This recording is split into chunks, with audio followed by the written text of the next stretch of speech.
2, 1. Here we go. Hi, everybody. Welcome back to Everyday Equity, Everyday Ways to Make a Change. We had a brief hiatus over the last 2 weeks. I am your host, Pooja Kothari, founder of Boundless Awareness, and I am so excited for today's guest, Jennefer Witter. Jennefer is the CEO and founder of the Boreland Group, a 21-year-old public relations agency that was also named one of 10 Black-owned businesses making a buzz by TheStreet.com. Jennefer is an in-demand public speaker with presentations at the Pentagon, the Brookings Institution, Columbia University, Oscar Health, as well as 2 TEDx talks, which we are definitely going to talk about. Jennefer and I have been friends since 2016 when we met. Welcome, Jennefer. I'm so thrilled to have you here. You are such a ray of sunshine and like a wealth of information. So I can't wait to get into it. Thank you so much for being here. Oh, please. Pooja, when you initially reached out to me, I was so thrilled and honored. You know that I'm a great admirer of your work. I have great respect for what you do. So to me, it is my total honor and my thrill to be on your program. Oh, thank you so much. We met back in 2016 when you were at M Booth. Yeah. And I came to do one talk, and then we met there, and it was like one of my very first implicit bias talks. And I was like, oh, I felt a little in awe and a little intimidated when I saw you in the room, to be perfectly honest.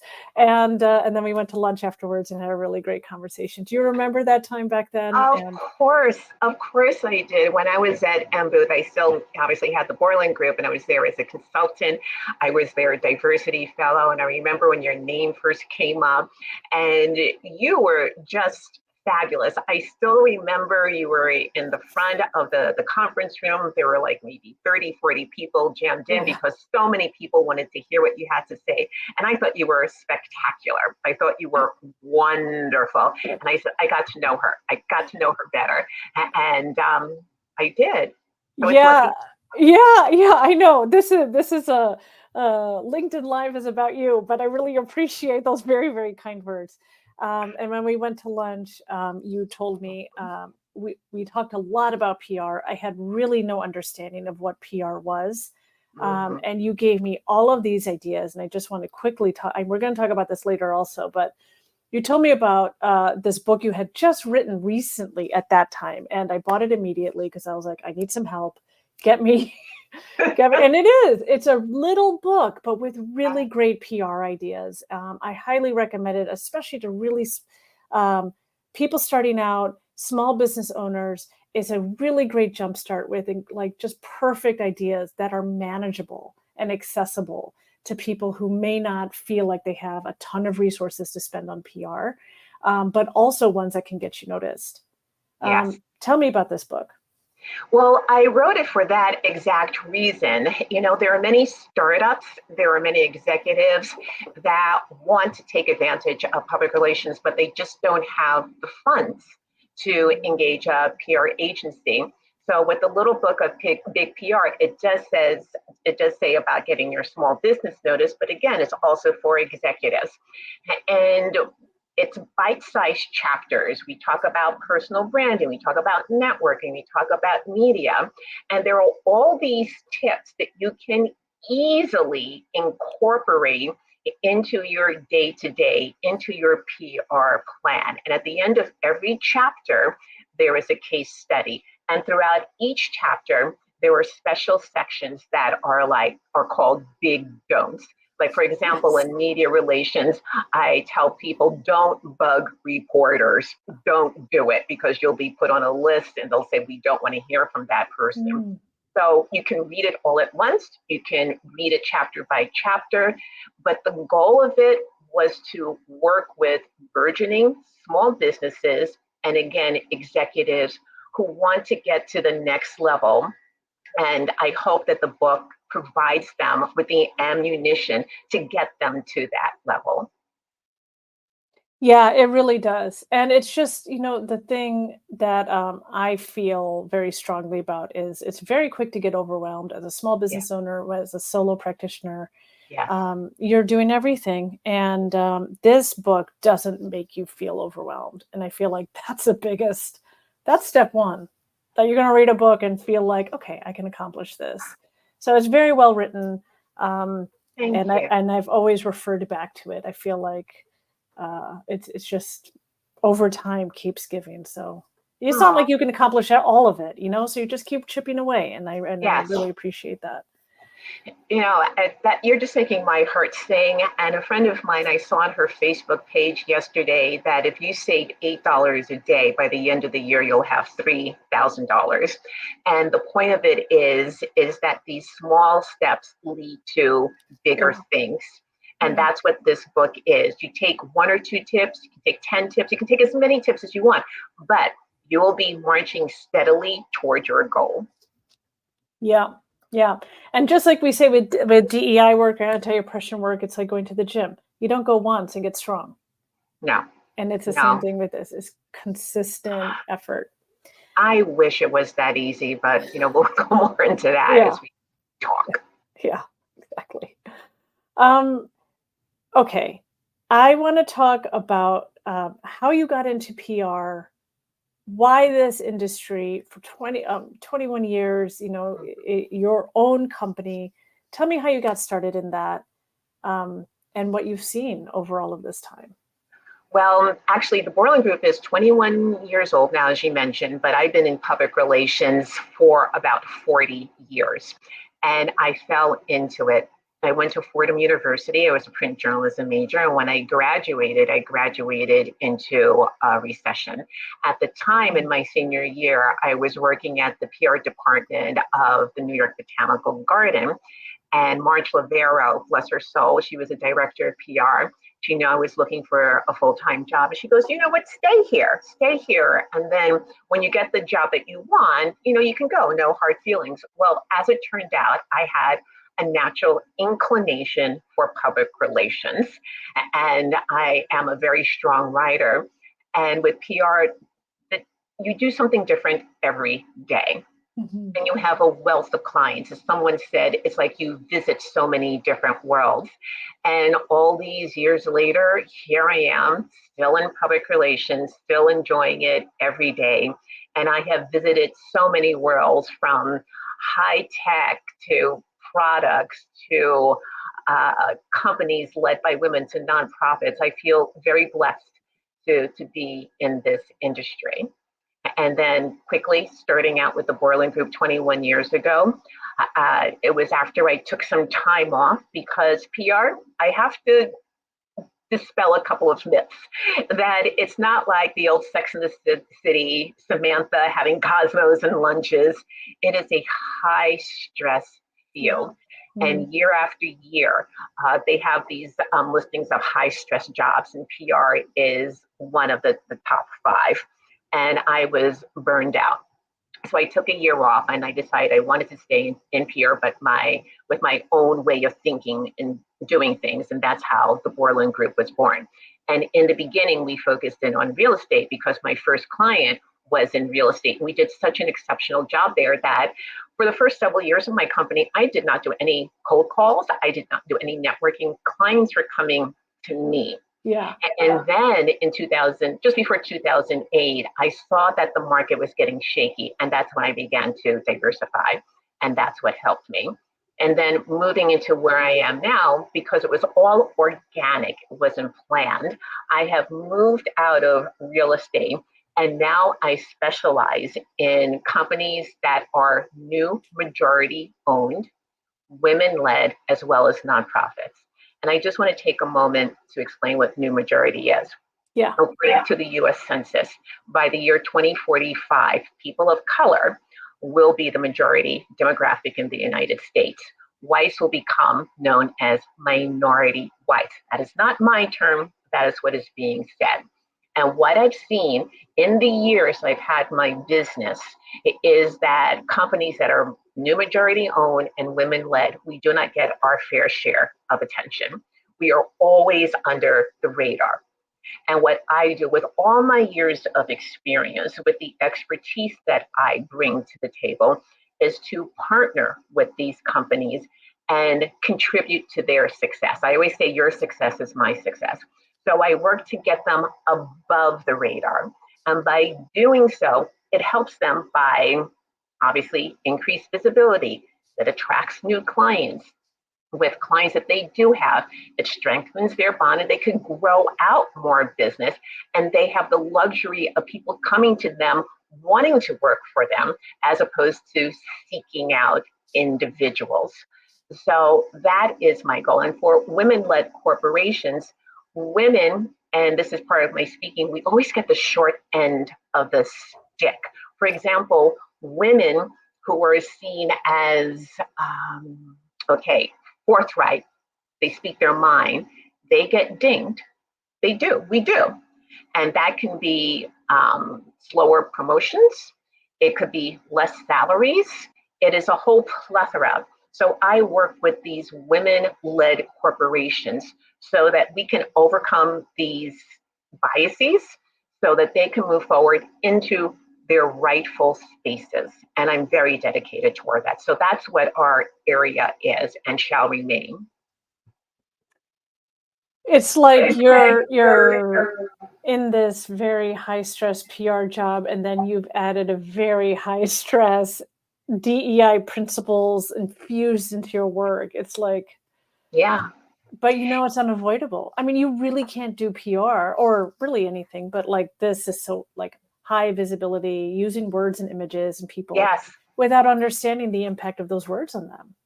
Oh, absolutely. And the thing about it is, again, it's only within the past 7, 8 years that this has been brought to the forefront. But these issues, such as microaggressions, biases, all this, they have always existed, and they have impacted the advancement of women and people of color. Let me give you a quick example of it. This is according to the National Bureau of Economic Research. If you have a name that is Black sounding or ethnic sounding, such as Malcolm, such as Pooja, you have to send out 15 resumes in order to get a response back. If you have a white sounding name like Jennefer Christian, you send out 10 resumes and you will get a response. So that's a 30% difference, give or take. And what I say is, how can you even climb the ladder of success when you can't even get through the front door? So it's about bringing awareness to these issues. It's not about pushing people out. It's about pulling people in. And also, especially nowadays, dispelling the myths and misinformation around diversity, equity, and inclusion. People feel like it is a zero-sum game. It, you know, it again, there is so much misinformation about it. Another example I want to focus in on is the letter D in diversity, equity, and inclusion. And a lot of people think, have their thoughts about diversity. And I went to a New York Urban League breakfast, and one of the panelists said something that I have been talking about. And he said that when people hear the letter D, they attribute it primarily to Blacks. And yes, Blacks do fall under the D category. But what a lot of people don't realize is diversity can include people from rural areas, the formerly incarcerated, veterans, people with non-normative bodies. So when you talk about diversity, the definition is so much more broad. And for people who think they're not diverse, surprise, surprise, you may be diverse. And so you fall under that category. And do you want the same rights as the person next to you? Of course. But again, if you don't know, you don't know. And you will continue on your path. And with implicit bias is bias of which you are unaware, and it triggers certain behaviors. And those behaviors are usually directed toward marginalized communities and underserved populations, and it has a negative impact and effect. So you'll be going forth not knowing, just like with the resumes, not knowing how your bias is influencing your decisions.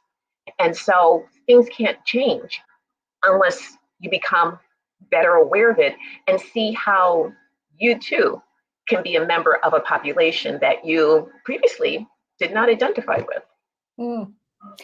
And what do you say for organizations that are led by, um, you know, uh, any member of a marginalized group? So let's say a white women founded organization where the head is a white woman, or the head of the organization is a white woman, but women are marginalized, so that the founder. But at the same time,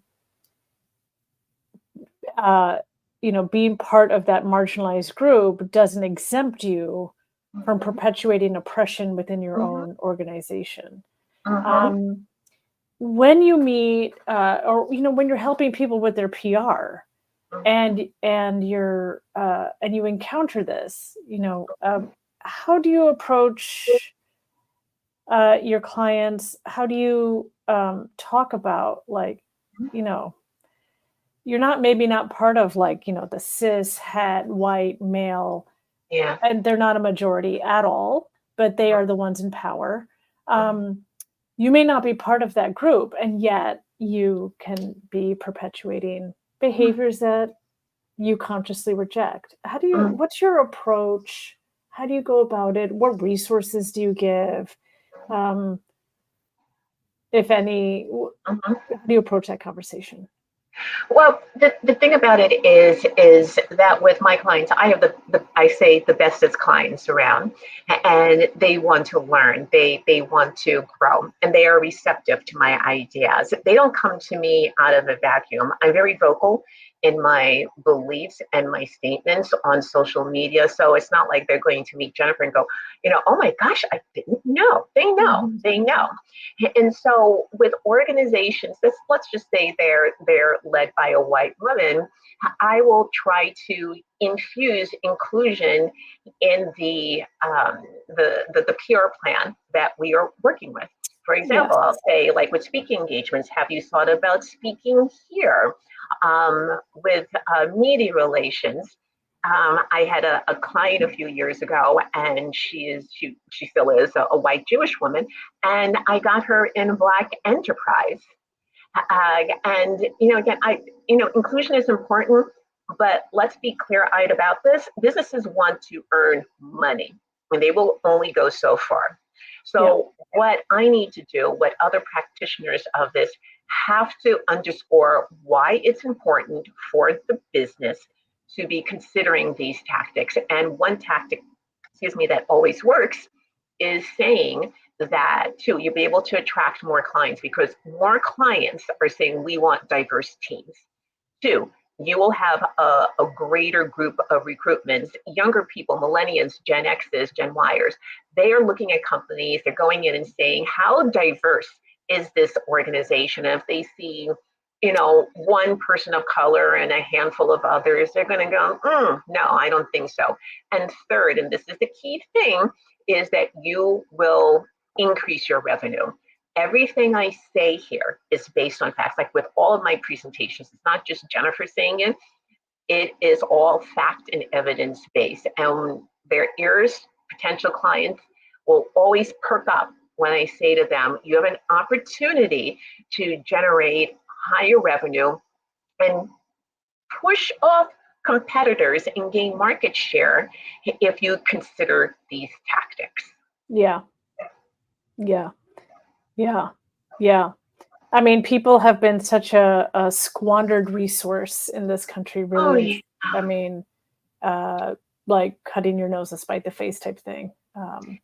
It is so, I mean, implicit bias, and, inclusion is something that we thread through everything that we do. And people are agog when they learn about implicit bias. I mean, for CEOs, if you are a tall person over 6 feet, and let's say it's a man, okay? If you're a man who's 6 feet and over, you have a higher chance of getting a CEO position than a man who's 5'9", which is the average height of American male. The reason being is that for taller men, again, 6 feet and over, they denote authority, leadership, confidence. And for shorter men, it's just not like that. And again, this is all factual, but they don't take into account whether that man who's 5'9", does he have emotional intelligence? We just emerged from COVID. How is this person going to lead through unprecedented times? All those so-called soft skills sometimes are not taken into consideration when you're looking at men.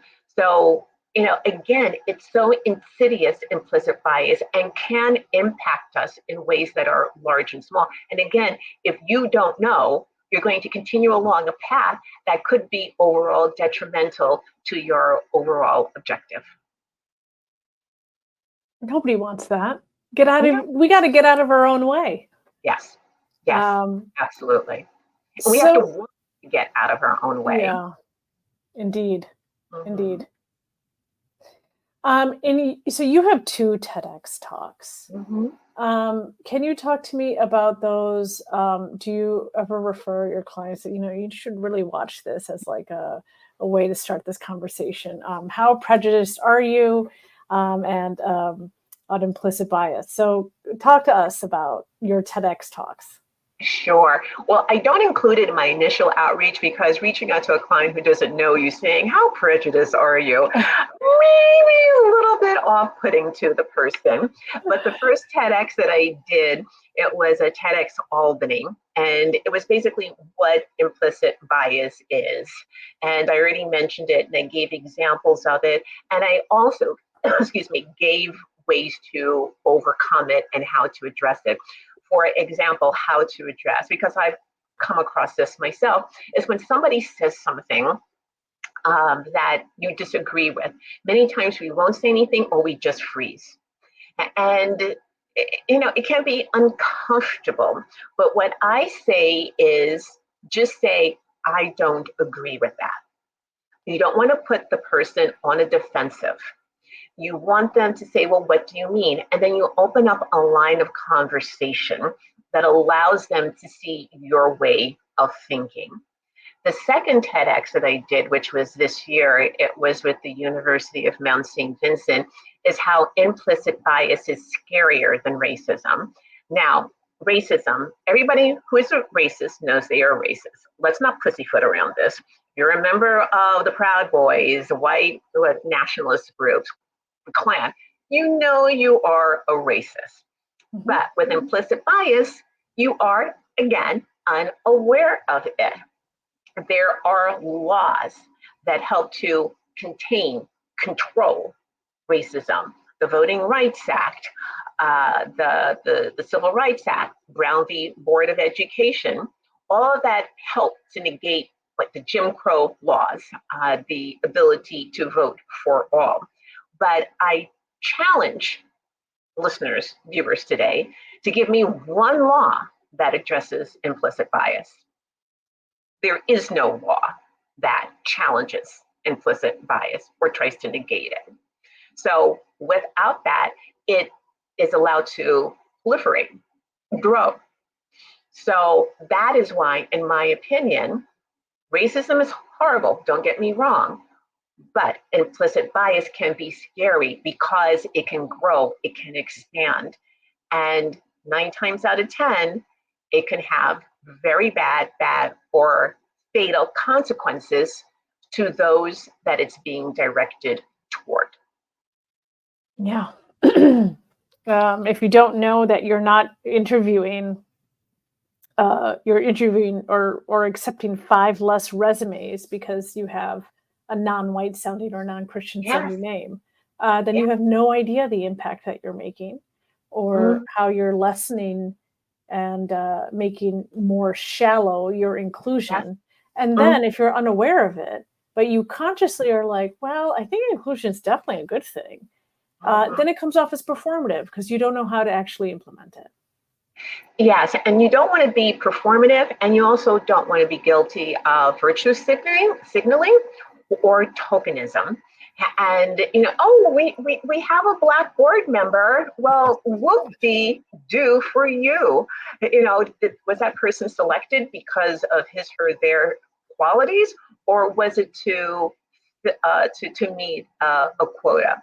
And a lot of companies in Silicon Valley, not naming any of them, have been slammed because of that. And Wells Fargo, I saw this on LinkedIn the other day. They are once again in very deep trouble because they are being brought up on sham hiring with DEI hires. So if people are watching and people know, they're not as clueless as some organizations may think they are. Yeah, there's so many negative impacts to that. Mm-hmm. On the person that got hired, on the inclusion and the belonging of what other people think about that person. Mm-hmm. This myth of meritocracy that everyone else got hired because Yes. they deserved it, and then this person didn't get hired only because Yes. that they feel. I mean, all of that's a myth. It's a wild, rampant myth. And sometimes in my workshops, I ask people like, what does the myth? Why is meritocracy a myth? And it is so hard for most people when you don't think about it so much as you and I do, to really articulate what that means. And Mm-hmm. when people start having that realization, it's like so shocking to them, It like is. And the that is a world huge, crumbles.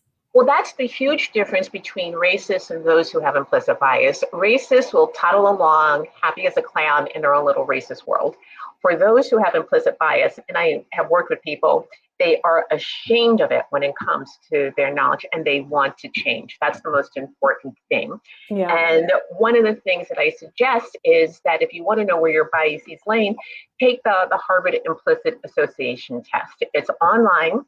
It's free, it's anonymous. I've taken it multiple times, so you don't have to worry about being tracked. And there are Yeah. different sorts of tests: LGBTQIA, gender, race. And it's a starting point as to see where those biases lay. Yes. Yeah. It's kind of a severe outcome for Yeah, anybody who takes it, like, because we're all indoctrinated and we've all internalized it. Uh, yeah. It's but not poor. nice when you see those results and it's like, holy moly, I can't believe that. But again, that if you're willing to learn, I will always be there to support you. Mhm. Indeed. That's the best.